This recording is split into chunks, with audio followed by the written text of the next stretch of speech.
22వ అధ్యాయము. నవయుగ ఆరంభము చాలా దగ్గరలో ఉన్నది.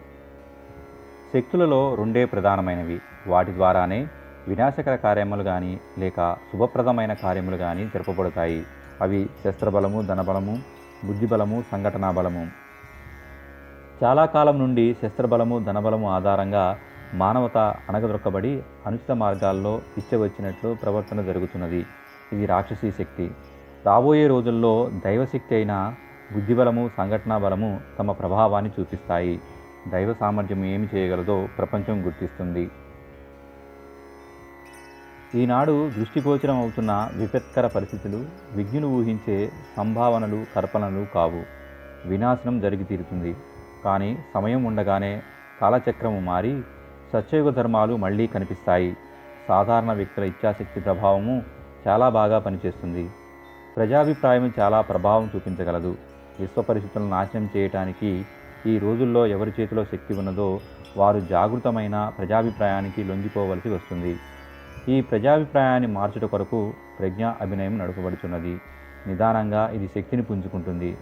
దీని ప్రభావము సమర్థులైన వ్యక్తుల మీద పడి వారి కౌశలము, దక్షత వినాశ ప్రణాళికలకు కాక నవనిర్మాణం కొరకు ఉపయోగించబడుతుంది. ప్రతిభ ఒక మహత్తరమైన శక్తి.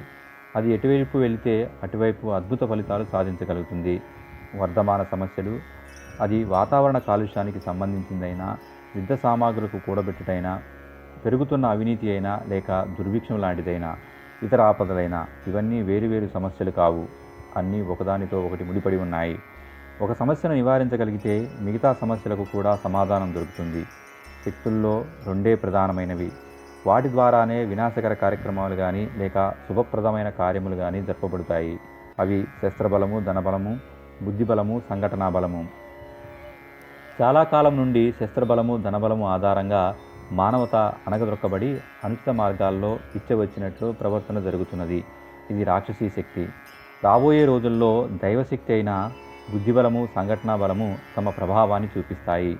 దైవ సామర్థ్యం ఏమి చేయగలదో ప్రపంచం గుర్తిస్తుంది. అందరూ కలిసిమెలిసి ఉండుట, ఉన్నది పంచుకొని తినుట, నైతిక జీవన విధానము, న్యాయము పునఃస్థాపనమగుట, వీటిని అతి త్వరలో చూడగలుగుతాము. కొత్త ప్రణాళికల వల్ల నేటి సమస్యలకు సమాధానం దొరుకుటే కాక మానవజాతి తమ చరమ లక్ష్యాన్ని గుర్తించగలుగుతుంది. ఆత్మవత్ సర్వభూతాని వసుధైక కుటుంబకం. ఈ రెండు సిద్ధాంతాలను మానవజాతి అంగీకరించిన వెంటనే నేటి అవాంఛనీయ పరిస్థితులను ఎదుర్కొని తిరిగి సత్య ప్రతిష్టాపనకు ఏమి చేయవలెనో స్ఫురించగలదు. మానవుని సామర్థ్యం అపారము. చేసి తీరాలి అని నిర్ణయించుకుంటే ఏదీ అసంభవం కాదు.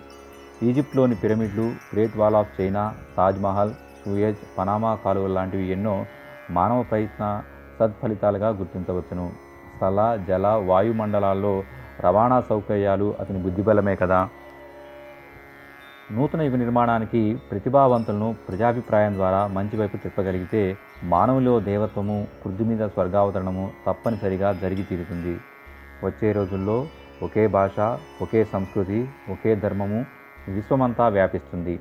జాతి, లింగము, వర్ణము, ఐశ్వర్యము ఆధారంగా మానవ విభజన జరగదు. ఇది జరగటానికి ఏమి చేయవలెనో తెలియటే కాక ఆలోచనా పరుల చేత పరాక్రమోపేతంగా నిర్వహించబడుతుంది. ఈ శుభ సమయం చాలా దగ్గరలోనే ఉన్నది. దాని కొరకు మనమందరము ఉత్సాహంతో ఎదురు చూడవచ్చును.